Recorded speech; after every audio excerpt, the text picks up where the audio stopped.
Covering the islands of the Bahamas, ZNS Network presents The Bahamas Tonight. The following portion of the news is brought to you by McDonald's. McDonald's, I'm loving it. Good evening and welcome to The Bahamas Tonight, the National Report. I'm Keishla Adderley. Thanks for joining us. Officials from the Ministry of Transport and Aviation flew over Grand Bahama today to take a second look at the site where that MSC ship spilled oil this week. Officials say they're doing all they can to bring quick resolution to this matter. Our Janae Noel Ferguson traveled with the group today. An aerial view of the coast just off Grand Bahama showed no visible signs of the oil spill from a ship earlier this week. Minister of Transport and Aviation Glenys Hannah Martin, Minister of State Hope Strawn, and a technical team on Friday flew over the site to assess the area, flying as close as allowed. They say their findings confirm that nature ran its course, taking the oil away from the coast. When the incident first happened, we flew over and a determination was made that we would allow the natural forces based on weather conditions and the flow of the current, that we would allow natural conditions to take care of what was deemed to be a Tier 1 incident. And there was a second overflight yesterday which confirmed what we saw today. But we're going to continue to monitor it to see, and you know, as I've indicated, we've spoken with the United States of America, and I will speak with them further to ensure that we're on the same page. Minister Hannah Martin added that the second phase of the assessment into this matter will include an investigation.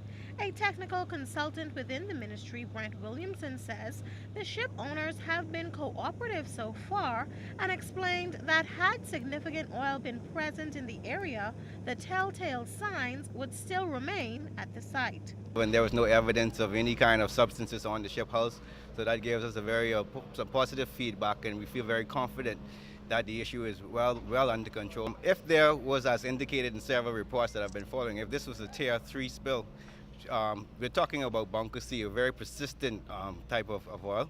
It would have been clear evidence that oil was out there, and as you saw for yourselves, there was no indication of that. If that was a Tier 3 spill, we would have seen oil from miles away. Dwayne Curtis from the Department of Environmental Health believes that this matter will be cleared up sooner than expected, and they are satisfied with the response from all agencies involved, including officials from the Freeport Harbor. It's a short-lived incident. Had there been a more serious Tier 3 or even Tier 2 incident where there were persistent oil in the water, you would have much more of an impact. We don't expect that we will see any serious impact at all. Freeport Harbor Company, they were quite open with us. They were very heavily drilled, okay, and they were quite forthright, so we are satisfied with their response to this whole incident. Now that officials are satisfied that the oil spill off of the coast of Grand Bahama did not do significant damage to the environment, they say testing and monitoring will continue in the coming weeks. Janae Noel Ferguson, ZNS Network News. Meantime, BEC Chairman Leslie Miller has confirmed that an oil spill took place off Eleuthera. It came from one of BEC's pipelines, and apparently it took place Tuesday. Now, this is, of course, the second spill in a week. Mr. Miller says a team from Nassau was sent to assess the spill to determine the volume of oil and if serious damage was done to the environment. He says an investigation is underway to determine how the spill happened, whether theft was involved or whether the pipeline had been tampered with. He told our news team that officials have had these sort of problems in the past. He was also questioned on the timeline of these events and why the matter is just being brought to the public's attention. He said he received an email this week on the matter and the team was sent to deal with it. Mr. Miller was traveling to Eleuthera today, or he did travel to Eleuthera today with officials from the Ministry of the Environment to conduct the assessment. At this time, though, he says he can't confirm if some 70,000 gallons of oil has been leaked as reported by one of the local dailies. And while he's not placing any blame for the matter, Mr. Miller says a complete investigation must be conducted. Meantime, Environment Minister Kenrick Dorsett says the government has to be prepared for these eventualities, especially since the question of oil exploration in the Bahamas is expected to be put to the Bahamian electorate. Technical advice that was given to us that we should not use any dispersant in this instance because of the tidal flow. It was taking the oil out of the harbor and any affected area. So I think that we are going to rely on the technical advice given. And as I said, the assessments are ongoing, and once we get the formal report, we'll be able to speak to you. The opposition has criticized Prime Minister Christie for his recent admission over having talks with Caribbean telecoms giant Digicel. It was earlier this week that Prime Minister Christie revealed that Digicel could become another player in the local mobile phone market once the sector becomes liberalized in 2014. But Chairman of the Free National Movement, Darren Cash, says it's abundantly clear that the Christie administration is putting foreign interests first and Bahamians on the back burner. The Prime Minister making himself available for discussions with Digicel further underscore the fact that he has no commitment to true Bahamian ownership of the sector. It seems to us that if he was serious, he would have made aggressive steps to reach out to Bahamians who had an interest in taking advantage of the opening of the digital airwaves, specifically with respect to cell services in the Bahamas. Chairman of the Progressive Liberal Party, Bradley Roberts, fired back at the FNM over allegations of a private meeting with Caribbean telecoms giant Digicel. Here's his response. Of a secret meeting with Digicel, as stated by FNM Chairman Darren Cash, are absurd and ridiculous, as the Prime Minister publicly announced and discussed the meeting, and the meeting was widely reported in the local press. The Progressive Liberal Party campaigned on a platform of returning the controlling interest in the Bahamas Telecommunications Company to the Bahamian people, and has remained true to that pledge, as the PLP government is currently in negotiations with Cable and Wireless. Our records on putting Bahamian first is clear.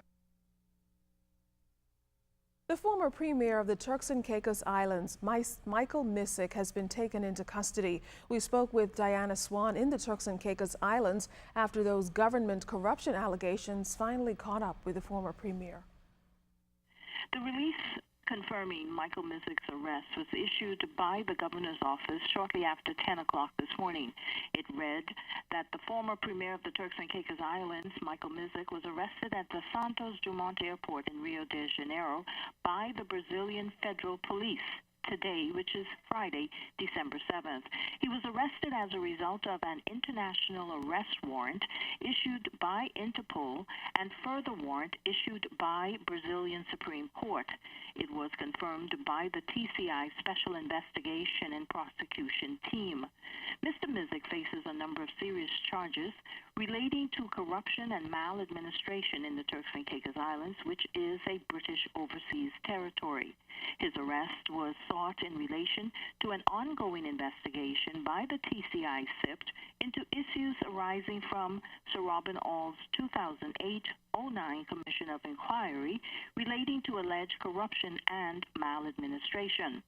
The UK authorities are grateful to their Brazilian counterparts for their cooperation and are now seeking Mizick's extradition to the Turks and Caicos Islands. As Michael Mizick was born in a British overseas territory, he is receiving British consular assistance. The governor's office says no other comment or details will be given at this time. In Turks and Caicos Islands, for ZNS News, I'm Diana Swan. Senators dealt with several bills during their session on Monday, one of them amendments to the Beach Wardens Act. Senator the Honorable Keith Bell explained why it's important to law enforcement officers. Here's Cyan Thompson. Senator Keith Bell explained the amendments to the bill, which will impact the lives of beach wardens. Now, among the benefits of the new legislation will be established pension for those wardens who served in the system for a number of years. It's being introduced to add the name Rodney McKenzie Roll to the service in order that he may receive certain benefits and entitlements. Madam President, in 2007, the Beach Wardens Continuous Service Act, number 44 of 2007, was enacted to allow for the service of beach wardens to be bridged from the Department of Tourism and the Police Department, respectively, to the Royal Bahamas Police Force. The period July 1st, 1993 to July 22nd, 1996 was taken into account in computing the period of good and efficient service for which a pension or gratuity would be granted in respect of the 14 persons listed in the schedule to the Act. Senator Bell, who has served in frontline policing, says he fully understands some of the rigors these individuals endured. The senator recalled an occasion when some officers, including beach wardens, were injured in the line of duty. I am reminded of beach warden Philip Kelly, who was killed in the line of duty as he patrolled our beaches. Madam President, at the time when beach warden Kelly was executed in the line of duty, we had a group of thugs that were going around our country shooting at police officers, beach wardens, and the like. Some of us may remember them. As a matter of fact, Madam President, at the time when they killed beach warden Kelly, they shot into the Cable Beach police station and shot another officer, Constable Henfield. From there, they moved on to the Southern police station where they shot in there and shot another police officer who was half blinded, Constable Clare. I'm also reminded of beach warden Lopez, who was shot while on beach patrol in the western area, right in the back of the Western Esplanade. He was shot in the chest at close range. Fortunately for him, Madam President, his notebook, which was kept in his shirt pocket, absorbed the impact from the bullet. And now, according to Senator Bell, this amendment could not come at a better time. To ensure that Rodney McKenzie Roll receive his entitlement as the others is but a small token a nation like the Bahamas can repay to a group of men who gave exemplary service to this nation. These men courageously protected our visitors and Bahamians alike as they patrolled our seaports and our beaches day and night, protecting our delicate industry. Senators will return to the upper chamber on Wednesday when they will continue debate on other pieces of legislation. Cyan Thompson for the ZNS News Network. Well, still to come, the stars hit the carpet. We'll tell you when and why up next. This portion of the news was brought to you by McDonald's. McDonald's, I'm loving it.